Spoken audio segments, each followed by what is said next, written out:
लक्षदीप हे उजले घरी, दारी शोभली कडा रांगोळी, फुलवाती अंगणात सोन सकाळी, आली दिवाळी आली दिवाळी आली दिवाळी.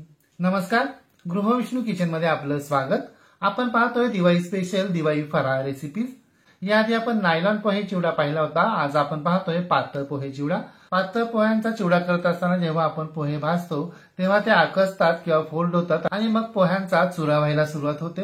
हे असं होऊ नये म्हणून काय काय करता येईल हे आज आपण पाहणार आहोत. चला तर मग सुरुवात करूया आजच्या रेसिपीला. खमंग कुरकुरीत पातळ पोहे चिवडा.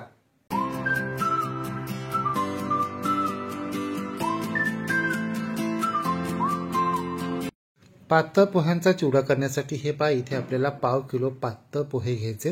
हे पोहे मी एक दिवस कडक उन्हामध्ये पसरवून ठेवले होते. असं केल्यानं आपले पोहे आकसत नाहीत, फोल्ड होत नाहीत आणि त्यांचा मग चुराही होत नाही. आता आपल्याला हे पोहे हलकेसे भाजून घ्यायचे. त्यासाठी एका कढईमध्ये 1 चमचा साजूक तूप घालायचे.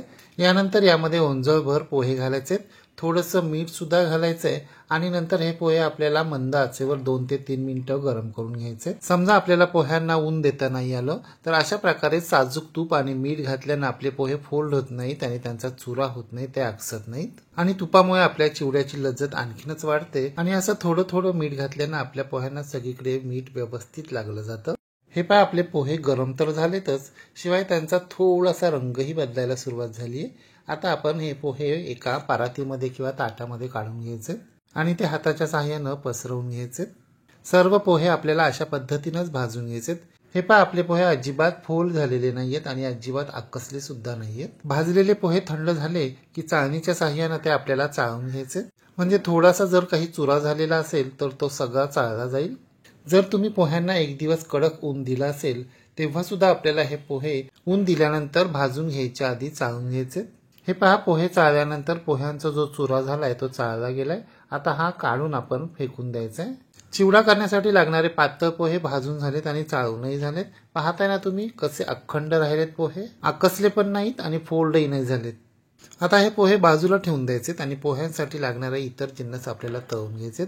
सर्वप्रथम आपल्याला गरम तेलामध्ये 1 वाटी शेंगदाणे खरपूस खमंग तळून घ्यायचेत आणि हे शेंगदाणे आपल्याला मंद आचेवर तळून घ्यायचे. शेंगदाणे कुरकुरीत तर तळले जायला हवेत, परंतु ते अजिबात करपता कामा नये. हे पहा, आपल्या शेंगदाण्यांची टरफलं निघायला लागलेत आणि त्यांचा रंगही बदललाय. आपले शेंगदाणे तळून झालेत. आता आपण ते एका ताटामध्ये काढून घेऊया.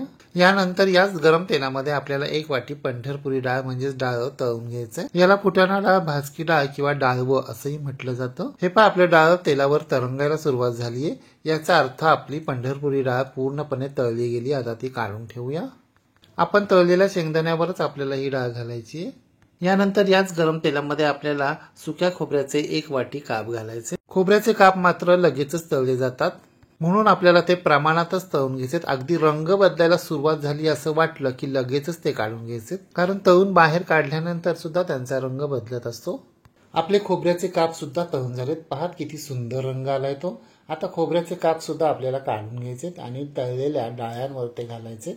आता याच गरम तेलामध्ये 2 मिनिटं मंद आचेवर आपल्याला पाव वाटी ड्रायफ्रुट्सचे तुकडे तळून घ्यायचे आणि रंग बदलायला सुरुवात झाली असं वाटलं की लगेचच ते काढून घ्यायचं.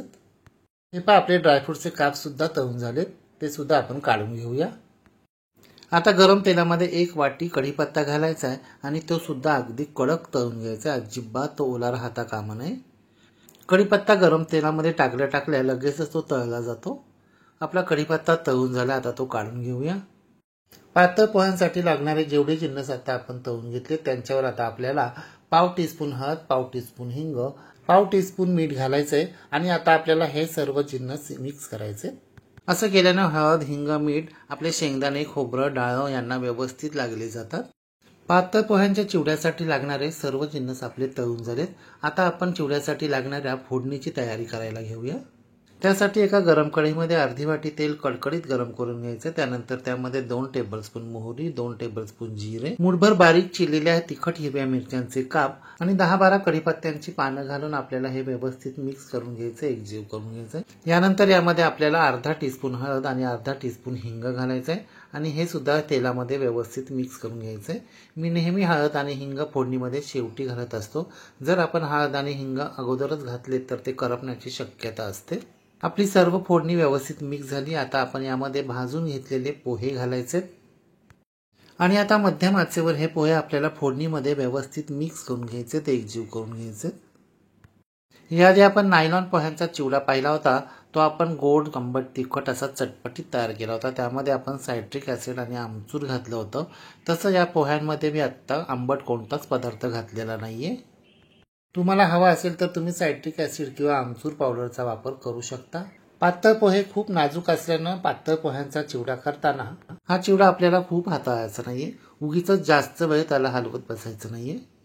सर्व फोडणी पोह्यांमध्ये व्यवस्थित मिक्स झाल्यानंतर हे पहा, यामध्ये आपल्याला आवश्यकतेप्रमाणे मीठ घालायचं आहे आणि हे बारीक मीठ मी मिक्सरवर बारीक केलंय. त्याची अगदी पिठी साखरेसारखी पावडर तयार केली आहे. चिवडा किंवा भडंग यासारखे कोणतेही प्रकार करताना अशा प्रकारे मीठ बारीक त्याची पावडर करून घ्यायची आणि मग त्याचा वापर करायचा, म्हणजे ते सगळीकडे व्यवस्थित लागलं जातं. जर आपण बारीक मीठ पावडर न करता घातलं तर आपलं मीठ तळाला तसंच जाऊन बसतं. म्हणून दिवाळीचे पदार्थ करण्यापूर्वी असंच अर्धी वाटी मीठ पावडर स्वरूपात बारीक करून ठेवायचं.